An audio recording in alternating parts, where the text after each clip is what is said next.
Hi Dr. Janita, good day. I'm Siti Zaidah. For assignment 3, I would like to choose the theory of FDI, foreign direct investment. Alright, first and foremost, let's depend on the definition of FDI. This is actually quite simple to understand. FDI is a company or individual of one country invest in the business interest of another country, or we can say that project made by an investor or foreign direct investors like multinational companies, right? MNC, also MNE, multinational enterprises, company or government from another country. This indicates multinational strategy for company growth to expand their operation to a new region. So foreign direct investment can be made through various mechanisms like setting up a new subsidiary of a domestic firm in a foreign country, and other than that, such as acquisition, mergers, joint venture, and also partnership in many types of industries like retail, services, logistics, manufacturing, and so on. Okay, next let's look at on the types of FDI. Typically, there are two types of FDI. First, horizontal. Horizontal is a business expand in its domestic operation to a foreign country. So, for this one, uh, we can say that in this case, business conduct the same activities, but in a foreign country. For example, McDonald's opening restaurant in Japan, right? This would be considered horizontal FDI. As for the vertical, it's a business expand into foreign country by moving to a different level of the supply chain. In other words, firm conducts different activities, but these activities are still related to the main business. Using the same example like just now, right? For instance, McDonald's could purchase a large-scale farm in Canada to produce meat for their restaurants. Other than that, you can highlight that uh, conglomerate, this is business acquires an unrelated business in a foreign country.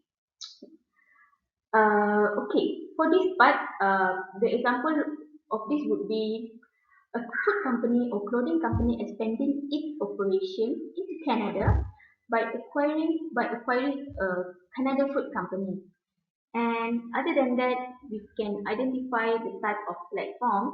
This is business expand into a foreign country, but the output from the foreign operation is exported to a third country. Uh, or this also referred or called as export platform FDI. So the example could be Europe or US-based social media company setting up a joint venture with Canadian telecommunications company to create new social media platform for the Canadian market. Alright, let's get on the advantages of FDI. Here are some of the benefits or advantages of FDI. First and foremost, economic stimulation. Actually, FDI can help generate foreign exchange earnings because this which can be used to finance import or service foreign debt. Furthermore, uh, there is development of human capital, lower cost of, can lower or reduce the labor cost. Thus, it helps to boost the country's productivity capacity. Uh, Moreover, this increase in employment, yeah, definitely can create many job opportunities, and beside that, this access to management expertise, skills, and technology, especially for developing countries, right? As you know, they're having difficulties accessing capital market. So this makes firms more competitive. Next, let's look at on the disadvantages of FDI. First, this actually creates social tensions because foreign companies' growth normally compete with local communities.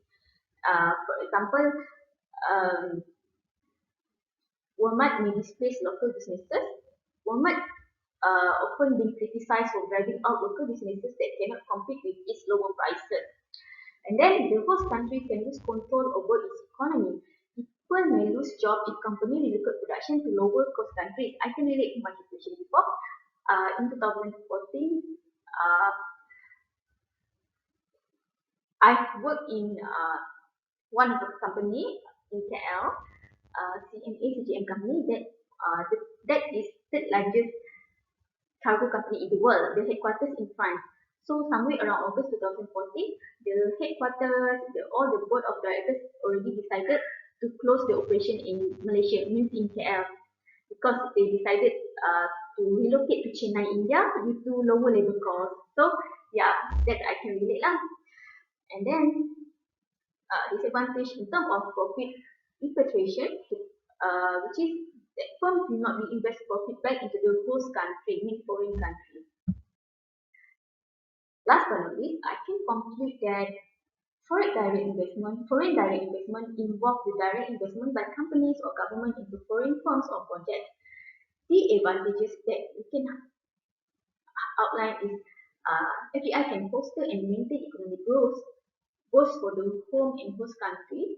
Developing countries have encouraged FDI as a means of financing the construction of new infrastructure and the creation of jobs. Actually, creation of jobs for their local workers. Okay? And for the disadvantages part, it involves the regulation and oversight of multiple governments, leading to a higher level of political risk. As we know, many countries have limiting right for their foreign direct investment. That's all from me. Thank you.